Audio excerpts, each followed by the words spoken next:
Ito ang Wow Trending. Isa na namang panibagong ebidensya ang nakuha ni Sas Rogando Sasot laban kay Martin Tambaloslos Romualdez sa budget kada taon mula sa taong 2011 hanggang sa taong 2025. Sa panahon ni Congressman Pantaleon Alvarez, ang House Speaker noon ni former President Rodrigo Roa Duterte na siya pa ang presidente ng Pilipinas. Ang budget sa taong 2017 ay meron itong 9.68 billion pesos sa House Chamber version. Pagdating naman sa Senate Chamber version, hindi ito nagbago at 9.68 billion pesos pa rin. At sa final budget na pinirmahan ng Presidente GAA o yung General Appropriations Act ay ganun pa rin, 9.68 billion pesos, walang bawas, wala ring sobra. At ang ikinagulat ni Sas Rogando Sasot nang tignan niya ang budget sa taong 2023 na kung saan ay si Marcos Jr. na ang presidente at si Martin Tambaloslos Romualdez na ang House Speaker. Ang budget sa taong 2023 ay meron itong 15.9 billion sa House Chamber version at sa Senate Chamber ay 16 billion, pero pagdating sa final budget bigla itong naging 28 billion pesos. Merong idinagdag na 12 billion. Sa taong 2024 naman, ganun din ang nangyari. Ang budget na 16.17 billion ay naging 28.69 billion na. May dagdag na 12.52 billion pesos. Oh my God! Pero sa taong 2025 na kung saan pumutok ang issue ng BICAM at binansagang pinakakurap na budget sa kasaysayan ng Pilipinas, ang budget ni Martin Tambaloslos Romualdez na 16.34 billion pesos ay naging 33.67 billion pesos na. May isiningit na 17.33 billion pesos. Pero tanong ng mga netizen, bakit kaya tahimik ang Philippine corporate mainstream media tungkol sa issue na ito? At sa iskandalo nga ng budget sa taong 2025 para hindi na mapag-usapan sa media, impeachment ni Vice President Sara Duterte, illegal na pag-aresto kay former President Rodrigo Roa Duterte at ang oral argument ng Supreme Court sa BICAM issue imbis na April 1, 2, 3, naging May 19 na. Magandang araw mga kaibigan. Pag-usapan natin itong nakakatakot na post ni Sas Rogando Sasot. Posted 2 hours ago. Sabi niya, "Only a warm bullet in my head can silence me." So, talagang nararamdaman na ni Sas Sasot yung galit ng kanyang kalaban sa politika. Yes, dahil political vlogger siya. Sa mga post niya, sabi niya, "They're trying to stop me. But, isang bala ka lang." Ang makakapagpatahimik sa akin ay isang bala lang sa aking ulo. Ano ba? Delikado na ba ang buhay ng ating magaling, magiting na Sas Sasot? Well, habang nasa Beijing pa siya, palagay ko safety siya doon. Problema, pagbalik niya dito sa Pilipinas. Okay, magbasa tayo sa mga comments, ano? Dagdag pa ni Sas, "As they plan to permanently ban me in Facebook because they couldn't beat my reach without spending so much moolah. I am now encouraging you to subscribe to my Substack, which has now subscribers from 126 countries." So, may alternate page na siya, Substack.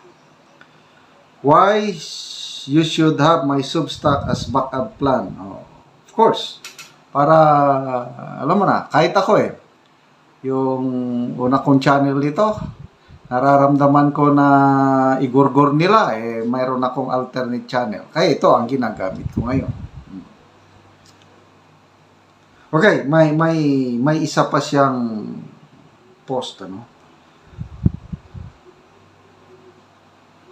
Yung they're testing, sabi niya, tinitesting ng kalaban sa politika ang kanilang plano.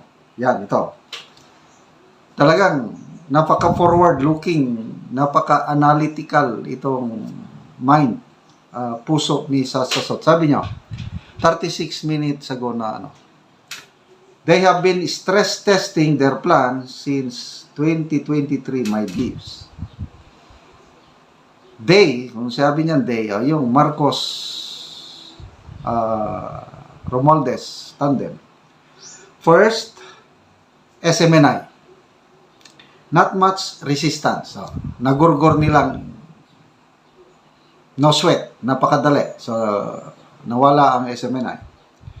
Why SMNI? Because it was a strong platform that is Duterte aligned. O, bago lang, yung SMNI na channel sa YouTube, dalawa nagurgur. Mabuti na lang, may dalawa pa silang reserba. Then, its founding chair, Pastor Kibuloy, not much resistance. So, Tory lang ang katapat. Kaya yun, nakakulong na si Pastor Kibuloy. Sabi niya, then, House of Representative impeach Sara, not much resistance.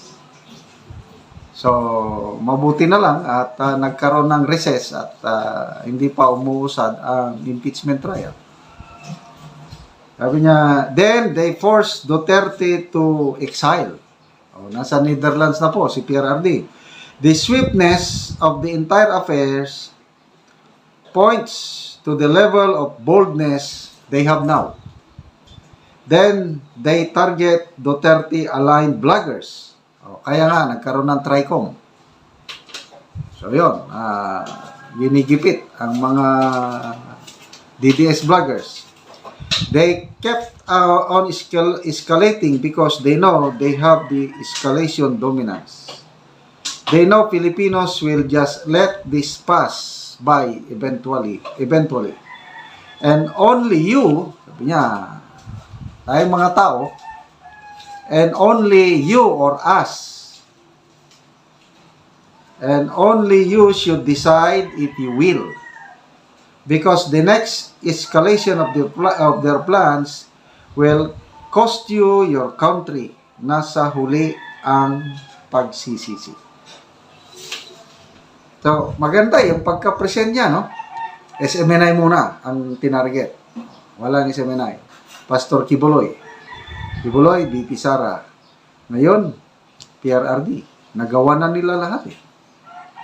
So, nasa taong bayan na ang magpasya. Kung you will just let it pass. Yan na, yung reminder ni Sas Rogando Sasot. Magbasa tayo sa ilang mga comments.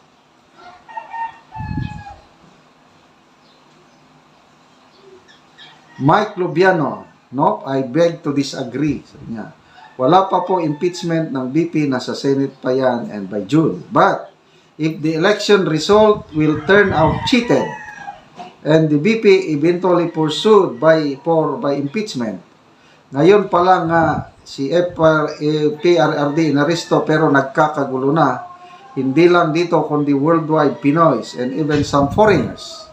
If they pursued impeachment on the day they vote for impeachment, magkakagulo na. Nakaka-stress na nangyari sa totoo lang. Some having a hard time to sleep thinking what's happening.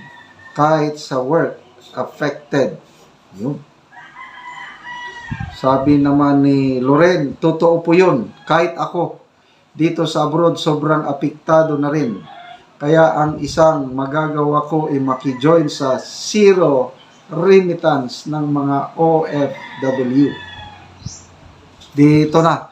Ito na yung hindi nila na foresight, yung resback ng taong bayan. Itong zero remittance. Natataranta na po ang Malacanang.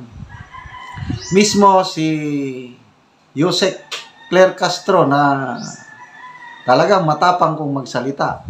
Nung nalaman niya ang zero remittance plan, umapila siya. Huminahon daw. Umapila siya na mag-isip-isip kayo, hindi lang gobyerno ang mapiktuhan, pati pamilya nyo. Pati na rin si Secretary Juan Ponce Enrile, sabi niya, mag-isip-isip kayo ng makarami, baka may nagsulusol lang sa inyo. Isipin nyo, baka resbakan kayo ng mga kongresista at magpasa ng batas na aalisin ang inyong mga tax privileges, mga ganon. So, ang kapangyarihan ng taong bayan, ito, OFWs, mga modern day heroes. Ikinasa na, nagsimula na yung zero remittance, magsimula March 28 hanggang April 4. Kaya ang sabi ng iba, kulang yan. Kanya-kanya ng desisyon, gawin naming isang buwan. Bahala, magsakripisyo mo ng aming pamilya. Hindi kami magpapadala. Kasi alam ng gobyerno na once nagkaisa ang OFWs at hindi magpadala, talagang maaapektuhan ang ekonomiya ng bansa. Okay, so pagdasal po natin si Sas Sasut na sana hindi hahantong na may bala na